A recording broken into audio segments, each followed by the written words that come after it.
1. Nomor 1 ini saya bacakan dulu ya. Pembelajaran abad 21 menekankan kepada hal-hal berikut ini kecuali. Jadi teman-teman, untuk kita sebagai calon aparatur sipil ya, calon aparatur sipil negara ya, kita harus pada kompetensi teknis itu kita harus mengerti, benar-benar mengerti jabatan kita sebagai jabatan fungsional yaitu guru. Itu harus mengerti benar-benar paradigma pendidikan terkini yaitu pembelajaran abad 21. Nah, maka dari itu kita berikan soal-soal ini sebagai kisi-kisi untuk P3K. Saya ulangi lagi, untuk pembelajaran abad 21 menekankan kepada hal-hal berikut ini kecuali A. Pengembangan keterampilan belajar mandiri, tanggung jawab, dan mencipta. B. Penguasaan aplikasi komputer, penuntasan materi, dan pemahaman teknologi. C. Keterampilan komunikasi, keterampilan belajar, dan metakognisi. D. Mengembangkan kreativitas, daya inovasi, dan keterampilan kognisi. E. Menyelesaikan masalah, berpikir tingkat tinggi, dan kolaborasi. Nah, untuk menjawab itu teman-teman, kita kasihkan teorinya dulu. Karakteristik dari pembelajaran abad 21 itu ada 4 ya. Itu istilahnya dengan 4C ya. Pembelajaran abad 21 itu biasanya disebut pembelajaran 4C. Apa saja itu 4C? Yang pertama adalah communication atau komunikasi. Kemudian yang kedua adalah kolaborasi atau kerjasama. Yang ketiga adalah critical thinking dan problem solving. Kalau dalam bahasa Indonesia, berpikir kritis dan memecahkan masalah. Yang terakhir adalah creativity dan innovation atau daya cipta dan inovasi. Lalu apa saja isi dari komunikasi, kolaborasi, critical thinking? Tujuannya apa untuk komunikasi, teman-teman? Komunikasi itu tujuannya adalah untuk membentuk atau membangun atau melatih keterampilan komunikasi yang efektif, kemudian melatih keterampilan untuk berani mengutarakan ide-ide. Ya, itu contohnya ya. Kalau kolaborasi itu kerjasama berkelompok yang dilatih itu, dan juga kepemimpinan. Kemudian adanya tanggung jawab, kemudian bekerja secara produktif dan menempatkan empati, kemudian menghormati perbedaan, dan last itu adalah keterampilan belajar. Salah satu keterampilan belajar yang penting adalah bisa berkolaborasi atau bekerja sama dengan orang lain. Kalau critical thinking dan problem solving nih, contohnya tujuannya adalah untuk melatih penalaran ya, kritis, berpikir kritis ya. Nah, itu termasuk bagian dari keterampilan kognisi, itu critical thinking. Juga metakognisi juga masuk di sini. Kemudian mandiri belajar. Kemudian menyelesaikan masalah dan berpikir tingkat tinggi. Nah, itu yang tujuannya dari pembelajaran 4C yang mengedepankan tentang critical thinking dan problem solving. Kemudian creativity itu mengungkapkan ide-ide baru. Berbeda dengan komunikasi, kalau komunikasi tadi melatih untuk mengutarakan ide-ide. Kalau creativity itu kreatif atau mengungkapkan ide baru atau gagasan baru. Kemudian adanya keterbukaan dengan hal-hal baru, itu termasuk creativity. Kemudian kreatif, inovatif. Nah, itu ya. Jadi kita bisa jawab untuk opsi yang nomor 1. Ya, pembelajaran abad 21 menekankan kepada hal berikut kecuali. Ini yang ditanyakan adalah kecualinya. Oke, kita lihat yang A. Pengembangan keterampilan belajar mandiri ya, itu masuknya tadi di critical thinking. Tanggung jawab di kolaborasi, mencipta di creativity. Berarti masuk ya yang A ya. Yang B tidak ada yang masuk itu ya. Kemudian yang C, keterampilan komunikasi, berarti komunikasi. Keterampilan belajar tadi kolaborasi. Metakognisi itu critical thinking, masuk berarti. Kreativitas, yang D, kreativitas itu creativity. Dan inovasi itu innovation. Keterampilan kognisi masuknya di critical thinking. Penyelesaian masalah itu problem solving, berpikir tingkat tinggi itu critical thinking, dan kolaborasi. Jadi jawaban yang bukan merupakan hal-hal yang menyangkut tentang pembelajaran abad 21 adalah yang B. Next, nomor 2. Guru dalam memfasilitasi pembelajaran abad 21 sebaiknya A. Memfokuskan diri kepada penguasaan materi pembelajaran. Benar enggak ya? Ya, tentu saja tidak benar. Karena fokus dari pembelajaran abad 21 adalah melatih keterampilan proses. Ya, bukan penguasaan materi tapi keterampilan proses. Jadi bukan. menjadi pengendali utama terhadap materi pembelajaran. Masa guru menjadi pengendali utama? Kalau pengendali utama itu berarti teacher center learning ya, teacher center learning. Padahal untuk pembelajaran abad 21 itu lebih berpusat kepada siswa atau student center learning ya, jadi bukan. Fokus pada penguasaan aplikasi komputer ini juga bukan, karena fokusnya adalah proses. Mengutamakan agar peserta menguasai materi, bukan juga, karena yang diutamakan adalah keterampilan berproses. Jadi jawaban yang paling benar adalah yang E. Nomor 3, model pembelajaran abad 21 menekankan dihasilkannya produk dan menekankan otonomi belajar sejak mulai merancang, melaksanakan, mengevaluasi hasil belajar adalah titik. A. Apakah pembelajaran berbasis proyek? B. Pembelajaran kooperatif. C. Bermain peran dan simulasi. D. Pembelajaran diskusi online. Dan E. Pembelajaran kontekstual. Nah, kita kasih teorinya begini.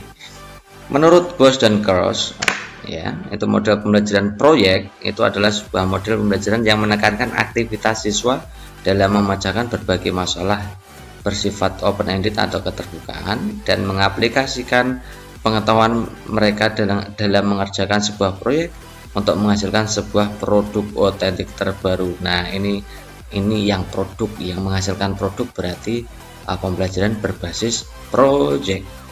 Nah, selain itu yang menekankan otonomi itu menurut Thomas.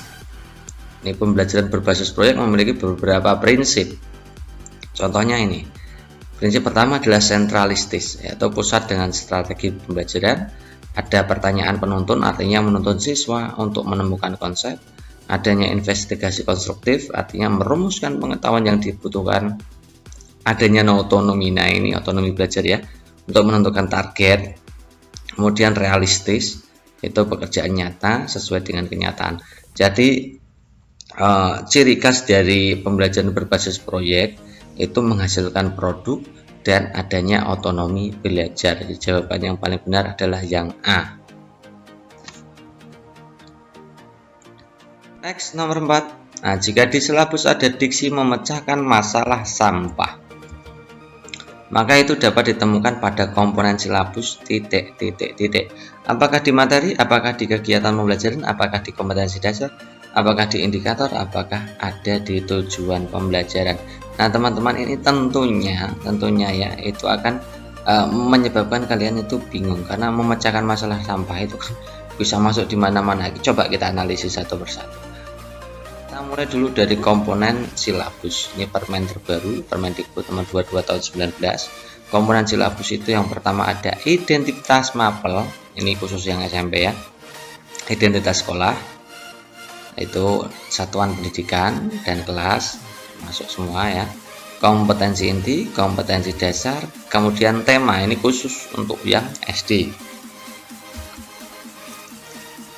Ada materi pokok, ada pembelajaran atau langkah pembelajaran, ada penilaian. Ada berapa itu? 1, 2, 3, 4, 5, 6, 7, 8. Kemudian yang terakhir adalah alokasi waktu. Itu komponen silabus ya. Saya ulangi lagi. Komponen silabus itu terdiri dari identitas mapel, identitas sekolah, KI, KD, tema, materi pokok, pembelajaran, penilaian, dan alokasi waktu, serta yang terakhir adalah sumber belajar. Untuk komponen RPP berdasarkan PP yang sama, yaitu Permendikbud nomor 22 tahun 2019. Yang pertama identitas sekolah, identitas mapel, kelas, materi, alokasi, tujuan pembelajaran, kompetensi dasar dan indikator, materi pembelajaran, metode pembelajaran, media pembelajaran, sumber belajar, langkah pembelajaran, evaluasi hasil pembelajaran. Itu komponen.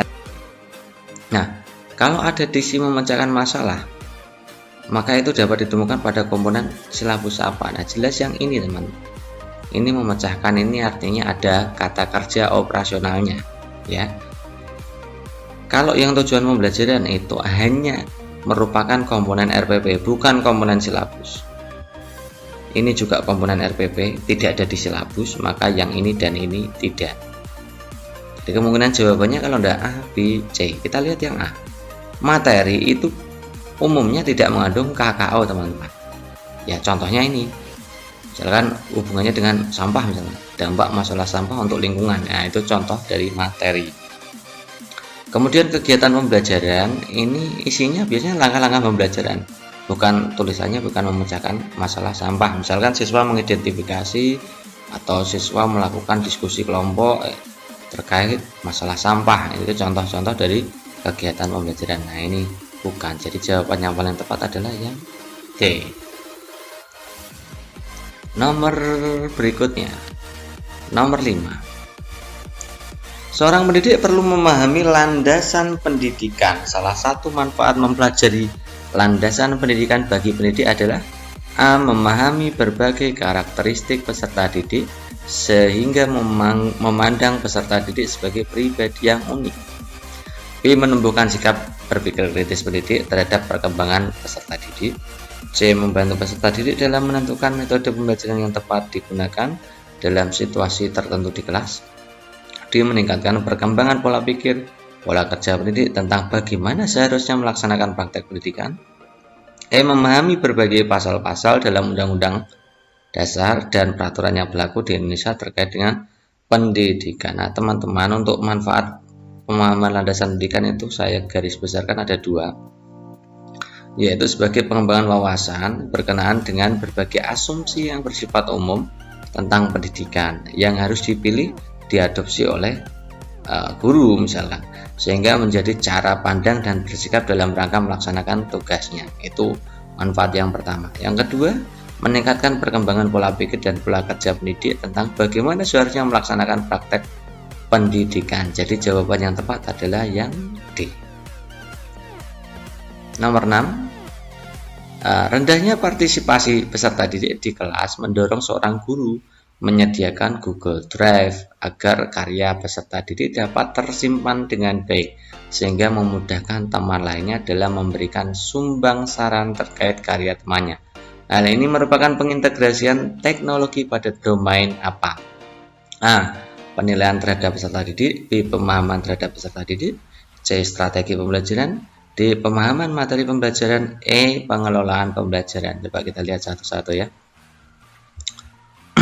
Pada kasus nomor 6 ini, tujuan utamanya penggunaan Google Drive itu adalah memudahkan teman lainnya dalam memberikan sumbang saran.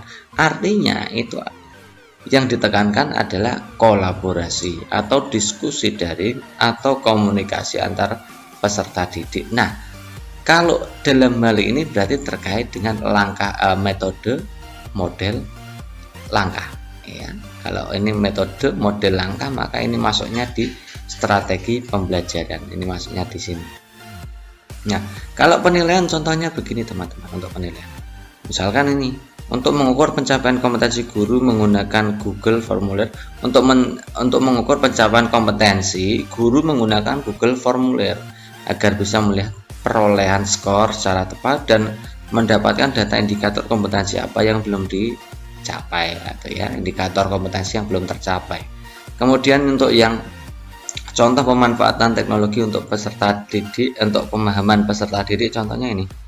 Untuk mengatasi kebosanan peserta didik saat pembelajaran, guru memanfaatkan game edukatif agar peserta didik tertarik dengan pembelajaran. Ini contohnya. Kemudian contoh pemanfaatan teknologi untuk pemahaman materi pembelajaran. Ini rendahnya daya serap peserta didik terhadap kompetensi tertentu mendorong guru memanfaatkan video edukatif yang terintegrasi YouTube dengan maksud agar peserta didik dapat belajar materi secara mandiri di samping di kelas maksudnya ya, selain di kelas maksudnya. Jadi tujuannya adalah untuk membantu pemahaman materi, oke ya. Kemudian contoh pemanfaatan teknologi untuk pengelolaan pembelajaran, misalkan untuk memudahkan guru dalam menjelaskan materi X atau materi tertentu, guru memanfaatkan slide PowerPoint. Itu misalkan contohnya ya. Jadi jawaban yang tepat tadi adalah yang C. Nomor 7. Ari anak rajin, memiliki sikap yang baik dan bahkan sering mewakili kegiatan Olimpiade Sains Nasional atau ASN, tapi pada hasil laporan belajar dia memiliki nilai 5 nilai di bawah KKM. Tindakan Anda sebagai wali kelas adalah A. Siswa tersebut tetap naik kelas dengan pertimbangan peserta OSN. B. Meminta masukan dari guru-guru terkait naik tidaknya. C. Mendiskusikan dengan orang tua terkait masalah ini. D. Tidak naik kelas karena tidak memenuhi kriteria kenaikan kelas. E. Naik kelas karena sikap Ari baik. Kita sebagai pendidik itu dalam menentukan atau memutuskan suatu masalah tertentu dalam pembelajaran maupun dalam penilaian pendidikan, itu harus berdasarkan dasar, teman-teman. Integritas kita itu tercermin dari pemahaman kita terhadap dasar yang menjadi landasan dalam kita melakukan suatu tindakan. Misalkan pada kasus ini terkait dengan kenaikan kelas, berarti kita harus menggunakan dasar. Dasarnya kriteria kenaikan kelas itu ada di Permendikbud nomor 23 tahun 2016. Coba ya.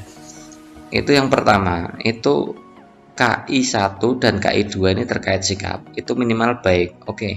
Di soal nomor 7 itu sudah memenuhi ya. Si Ari itu anak baik kan gitu ya. Kemudian KI 3 dan KI 4 tuntas. Ini ketuntasan itu ada toleransinya nilai di bawah KKM atau KBM atau kriteria ketuntasan belajar atau KKB ya. Tidak tuntasnya tidak lebih dari 3. Artinya mentok di angka 3 ya, 1, 2, 3 ya. Karena di sini yang nilainya 5 nilai di bawah KKM, maka ini otomatis yang ini pasti tidak naik kelas ya, tidak naik kelas. Jadi menurut aturan ini maka kita sebagai wali kelas ya harus mengikuti aturan yang berlaku. Nomor 8, dalam suatu pembelajaran diperoleh data banyak siswa yang tidak aktif, maka Anda sebagai guru harus mengubah pendekatan pembelajaran. Nah, pendekatan yang tepat untuk mengatasi hal tersebut. Apakah konstruktivisme, apakah kontekstual, apakah saintifik, apakah deduktif, apakah induktif. Nah, konstruktivisme itu adalah tujuannya untuk membentuk konsep secara mandiri. Jadi konsep itu disusun oleh siswa sendiri, guru hanya sebagai fasilitator untuk mengarahkan siswa menuju konsep yang ingin dipelajari oleh siswa itu sendiri. Kalau kontekstual itu pembelajarannya berdasarkan dengan objek-objek nyata atau masalah nyata. Nah, ini membuat pembelajaran menjadi bermakna karena dekat dengan mereka, sesuai dengan kehidupan mereka. Kalau saintifik, teman-teman, itu tujuannya untuk pembelajaran yang aktif. Karena isinya ada 5M ya. 5M itu ada menanya, ada mengeksplorasi, mengasosiasi, ada menyimpulkan ya. Gitu ya. Kemudian kalau deduktif itu tujuannya itu adalah pembelajaran yang berbasis konsep, runtut dari awal, dari hal yang paling dasar, kemudian berkembang terus ya. Maka ini melatih untuk berpikir logis. Kalau induktif itu terampil dalam membuat kesimpulan. Jadi jawaban yang paling tepat adalah yang C, scientific.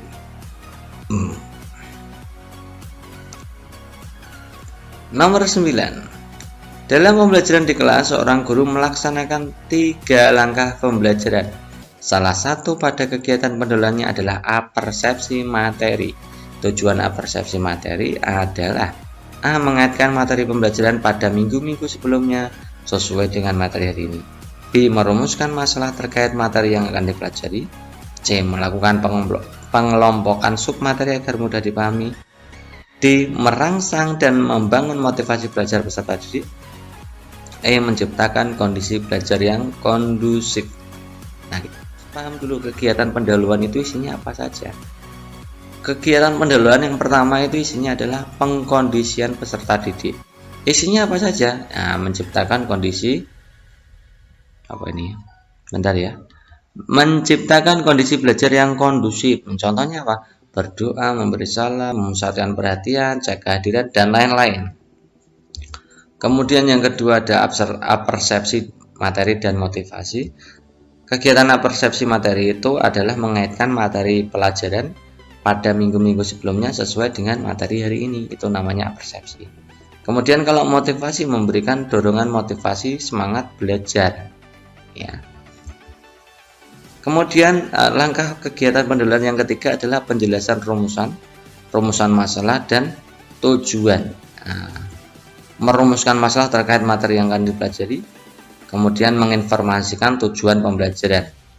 Yang terakhir adalah penjelasan materi, model, dan teknik. Ini terkait informasi tentang cakupan materi KD, kemudian metode atau model pembelajaran yang akan dilaksanakan, kemudian ada penjelasan tentang teknik, jenis, prosedur penilaian yang akan dilaksanakan. Itu kegiatan dari pendahuluan. Jadi pada nomor 9 itu kalau tujuannya persepsi berarti apa? Mengaitkan materi pelajaran pada minggu-minggu sebelumnya sesuai dengan materi hari ini. Jadi jawaban yang benar adalah yang A. Nomor 10, saat merancang pembelajaran, seorang guru ingin menyederhanakan konsep prinsip hukum yang kompleks sehingga memperjelas penyajian pesan secara tertulis. Media apa yang paling tepat dipilih oleh guru? Apakah bagan, apakah APE atau alat permainan edukatif, apakah flip chart, apakah foto, apakah gambar? Ya, kita harus tahu masing-masing ya tentang tujuan dari penggunaan media. Contohnya untuk bagan. Bagan itu merupakan media membantu untuk menyajikan pesan pembelajaran melalui visualisasi. Visual gitu ya. Tujuannya apa? Agar materi yang kompleks itu dapat disederhanakan sehingga siswa mudah untuk mencerna materi tersebut. Ini cocok dengan soalnya, menyederhanakan konsep. Jadi jawabannya mungkin bagan. Kalau APE apa? Alat permainan yang dirancang dan dibuat untuk menjadi sumber belajar agar mendapatkan pengalaman belajar. Pengalaman ini akan berguna untuk meningkatkan aspek-aspek perkembangan anak yang meliputi aspek fisik atau motorik, emosi, sosial, bahasa, kognitif, dan moral. Kalau yang ketiga flip chart itu apa sih? Flip chart itu lembaran kertas yang berisi gambar, diagram, huruf, atau angka. Tujuannya apa? Untuk menghemat waktu menulis di papan tulis.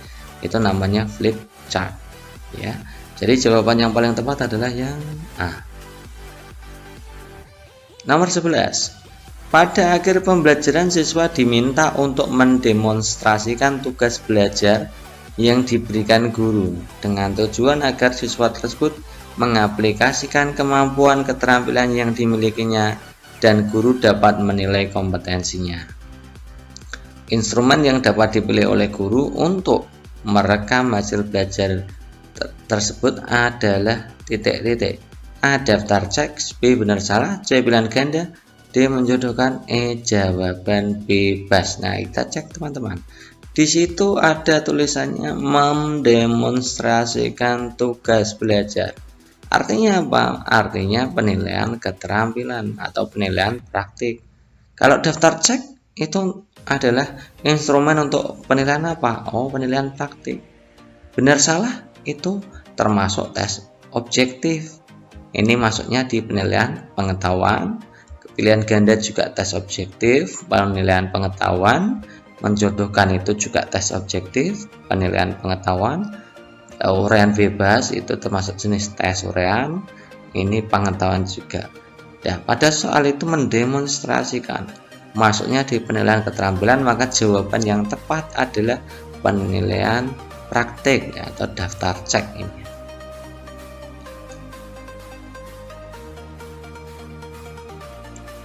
Nomor 12.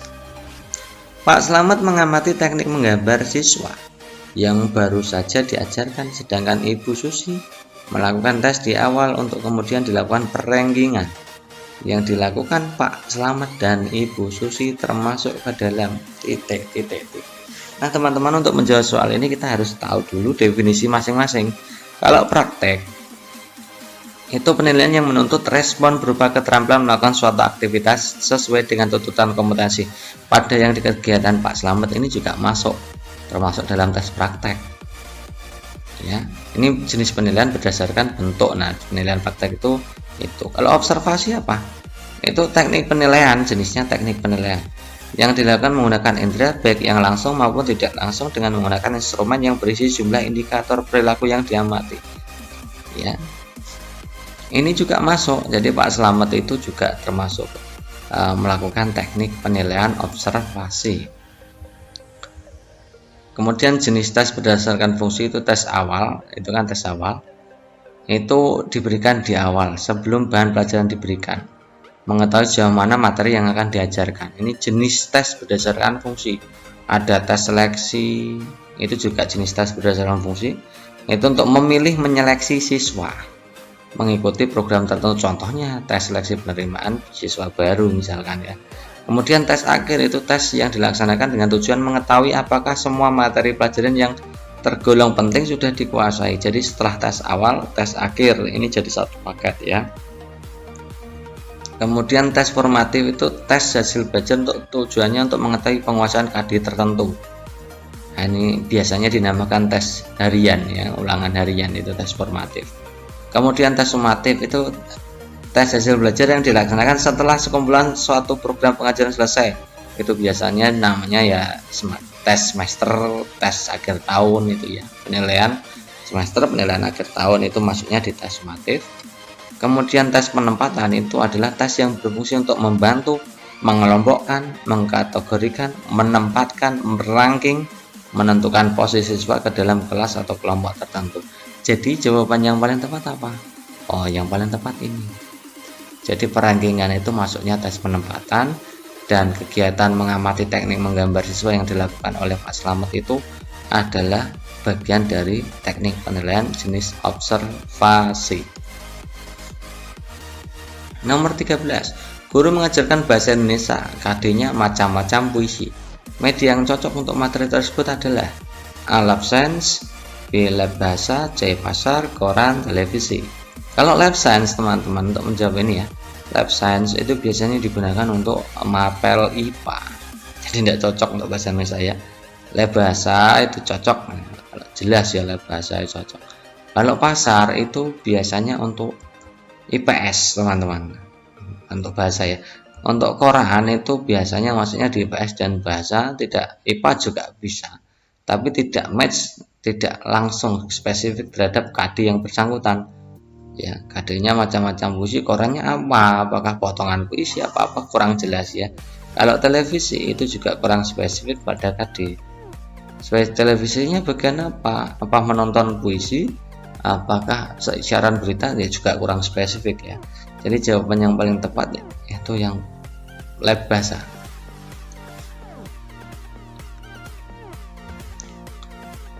Nomor 14 ya, nomor 14. Reinforcement dalam pembelajaran untuk memotivasi peserta didik yang sudah tuntas dan yang belum dilakukan dalam kegiatan pembelajaran disebut ya, reinforcement dalam pembelajaran. Kita cek untuk refleksi teman-teman. Refleksi itu refleksi pembelajaran itu komponen kegiatan yang dilaksanakan setelah proses pembelajaran ya. Setelah proses pembelajaran, tujuannya untuk menilai, mengamati apa yang telah terjadi selama pembelajaran berlangsung. Itu namanya refleksi. Ada 3 kegiatan refleksi, misalkan contohnya mencermati kembali video pembelajaran yang telah dilaksanakan, kemudian mencermati catatan harian dan mengisi jurnal pembelajaran, kemudian refleksi secara lisan, itu contoh dari refleksi. Jadi bukan ya kelihatannya ya. Kalau reinforcement untuk pembelajaran memotivasi peserta didik yang sudah tuntas dan yang belum, itu bukan termasuk bagian dari refleksi. Kalau remedial apa? Pemberian bantuan peserta didik mengalami kesulitan atau kelambatan belajar, jadi juga bukan. Kalau feedback apa? Feedback itu terdiri dari feedback itu sendiri, reinforcement atau feedback positif, dan punishment atau feedback negatif ya. Jadi reinforcement itu bagian dari feedback, jadi jawaban yang tepat adalah yang C. Nomor 15. Seorang guru mencari materi dan media dari internet saat menyusun RPP. Materi dan media tersebut akan disampaikan pada proses pembelajaran dengan maksud agar siswa tidak kesulitan memahami pelajaran. Langkah apa yang harus dilakukan oleh seorang guru saat memilih materi pelajaran? Apakah A. Mengidentifikasi aspek-aspek yang terdapat dalam KI, KD, dan indikator. B. Menganalisis potensi peserta didik, relevansi, dan karakteristik daerah, serta struktur kurikulum. C. Menyesuaikan dengan tingkat perkembangan fisik, intelektual, emosional, sosial, spiritual. Apakah D. Melihat kemanfaatan bagi peserta didik, aktualitas, kedalaman, dan keluasan materi pelajaran. Ataukah yang E. Relevansi dengan kebutuhan peserta didik dan tuntutan lingkungan. Coba kita lihat teman-teman, hal-hal apa yang atau prinsip-prinsip dalam memilih materi ini. Yang pertama itu mengidentifikasi aspek-aspek yang terdapat pada standar kompetensi atau kompetensi inti dan kompetensi dasar. Kemudian yang kedua, memilih jenis materi yang sesuai dengan standar kompetensi atau kompetensi inti dan kompetensi dasar. Yang ketiga, memilih sumber bahan belajar. Jadi itu langkah-langkah pemilihan materi. Jadi, langkah apa yang paling tepat? Ya jelas, ini yang masuknya ini. Yang A, mengidentifikasi aspek-aspek. Nomor 19, kalender yang digunakan untuk melihat minggu ujian tengah semester di sekolah disebut dengan titik-titik. Apakah A. kalender akademik, apakah B. kalender pendidikan, ataukah C. kalender umum, apakah D. kalender waktu. Ini kalender yang digunakan untuk melihat minggu ujian tengah semester. Jadi tidak mungkin kalender waktu dan kalender umum ini masuk. Ya. Kalau kalender yang masuk itu ya kalender akademik atau kalender pendidikan. Kalau akademik apa? Ini istilah umum dalam dunia pendidikan yang merujuk pada jadwal kegiatan tahunan dari suatu lembaga pendidikan ya, terkait proses belajar mengajar, penerimaan peserta didik, kelulusan. Kalender akademik ini disusun suatu pola yang menggambarkan jangka waktu dan jenis kegiatan akademik. Kalender akademik terbagi menjadi 3, yaitu semester gasal, semester genap, dan semester khusus. Nah, di sekolah itu tidak mengenal semester khusus, berarti kalender akademik itu lingkupnya tidak di sekolah tapi di universitas. Kalau yang di sekolah itu namanya kalender pendidikan. Ya, mengatur waktu untuk kegiatan pembelajaran peserta didik selama 1 tahun. Ya, ada permulaan tahun ajaran, minggu efektif, hari libur, ya, jeda tengah semester, antar semester, libur akhir tahun, keagamaan umum khusus, dan kegiatan khusus sekolah. Jadi jawaban yang paling tepat adalah yang B. Kita lanjutkan nomor 17. Guru sedang melakukan pembelajaran sains untuk mengukur dimensi metakognitif pada diri peserta didik dengan titik-titik ya. Untuk mengukur dimensi metakognitif pada diri peserta didik dengan titik-titik, apakah A. tes tertulis, B. tes lisan, C. uraian, D. unjuk kerja, E. praktik. Coba kita lihat ya. Metakognitif itu adalah keterampilan bersikap mandiri, tahu apa yang dipelajari, apa yang telah dipelajari, apa yang sedang dipelajari, dan apa yang harus dipelajari. Ini unik ya teman-teman. Ini kelasnya kelas tinggi ya. Nah, metakognitif itu termasuk dalam kategori dimensi penilaian pengetahuan ya, dimensi pengetahuan ya. Isinya apa saja selain metakognitif untuk dimensi pengetahuan, yaitu faktual ya. Faktual itu adalah elemen dasar yang harus diketahui para peserta didik. Dimensi pengetahuan yang kedua adalah konseptual, yaitu tentang klasifikasi, prinsip, konsep, dan teori. Ini ya. Yang ketiga adalah prosedural, yaitu kemampuan atau keterampilan melakukan prosedur tertentu. Ya, jadi pengetahuan itu ada 4, yaitu pengetahuan faktual, konseptual, prosedural, metakognitif. Faktual itu pengetahuan tentang elemen-elemen dasar yang harus diketahui para peserta didik. Contohnya ada istilah, contohnya simbol, ada alfabet, mengenal angka, itu faktual. Gambar, itu mengenal gambar, itu juga faktual. Definisi, itu faktual ya. Konseptual itu masuknya ke klasifikasi, prinsip, konsep, teori. Prosedural, keterampilan melakukan prosedur ya. Jadi metakognitif itu termasuk dimensi pengetahuan. Berarti untuk unjuk kerja dan praktek ini bukan, karena unjuk kerja dan praktek ini masuknya di dimensi keterampilan. Jadi jawabannya kalau enggak A, B, C. Kalau tes tertulis itu teman-teman itu untuk mengukur bisanya pada level faktual, konseptual, dan prosedural. Tes tertulis ya. Kalau lisan itu masuknya di faktual dan konseptual saja.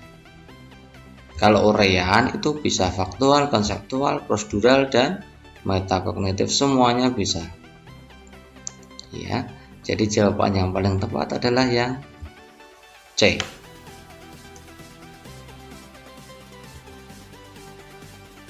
Untuk mengukur sejauh mana kemampuan siswa secara kognitif, psikomotorik, dan afektif merupakan titik-titik.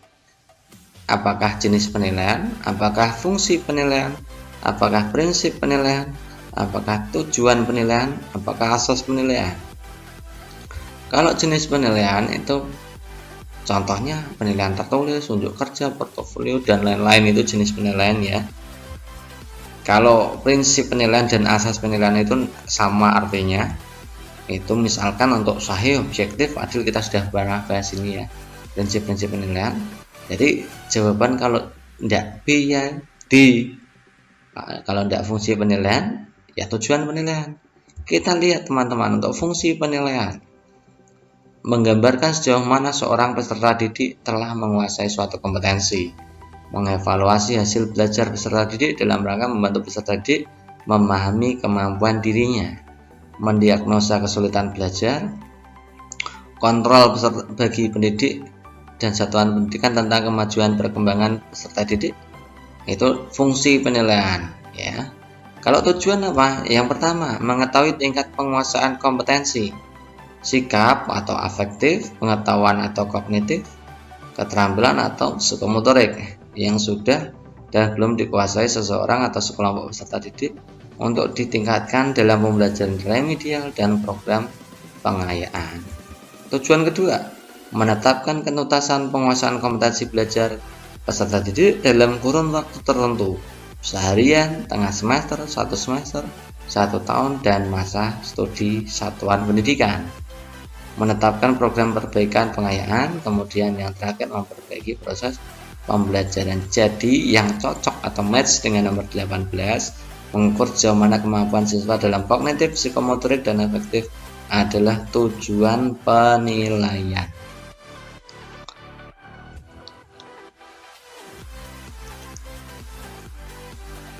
Nomor 19, prinsip penilaian, di mana penilaian oleh pendidik merupakan salah satu komponen yang tidak terpisahkan dari kegiatan pembelajaran, yaitu prinsip. Nah, kita sudah pernah bahas ya teman-teman, prinsip-prinsip penilaian.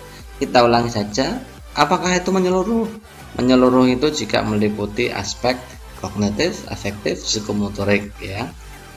Penilaian yang meliputi ketiga-tiganya ini. Kalau terpadu, itu komponen yang tak terpisahkan dengan kegiatan pembelajaran. Kalau terbuka, itu prosedur, kriteria, dan dasar pengambilan keputusan dapat diketahui oleh pihak yang berkepentingan. Nah, biasanya untuk terbuka itu disampaikan di awal pembelajaran ya, di awal tahun bisa, di awal pembelajaran bisa. Kalau beracuan kriteria itu didasarkan pada ukuran pencapaian kompetensi yang ditetapkan. Ada kriterianya. Kemudian akuntabel itu dapat dipertanggungjawabkan seginya teknik, prosedurnya maupun hasilnya. Jadi jawaban yang paling tepat adalah yang terpadu. Nomor 20, Pak Karna mengadakan ulangan dengan Kadi menentukan hasil operasi pilihan bulat dari 32 siswa ternyata 22 siswa tidak tuntas KKM. Apa yang sebaiknya dilakukan oleh Pak Karna? Apakah A. mengadakan pengayaan kepada 10 siswa? Apakah B. mengadakan remedial untuk 22 siswa? Apakah C. melakukan pembelajaran ulang dengan media metode pembelajaran berbeda? Apakah D. melakukan pengayaan untuk seluruh siswa? Apakah E. pemberian tugas mandiri kepada 22 siswa? Dalam hal ini teman-teman, yang tidak tuntas banyak, maka pembelajarannya jenisnya remedial. Kalau pengayaan itu yang tuntas, nilainya tuntas dan di atas 85 atau 90 atau nilainya A itu ya. Yang lainnya B misalkan itu banyak, ada beberapa sekelompok siswa yang nilainya A, itu perlu diadakan pengayaan. Kalau remedial itu khusus untuk yang nilainya di bawah standar penuntasan belajar atau SKB ya, atau dalam masa yang lalu itu namanya KKM. Nah, di bawah KKM itu maka perlu remedial. Nah, jenis-jenis remedial itu banyak teman-teman. Ada 3 cara remedial. Analisnya bagaimana?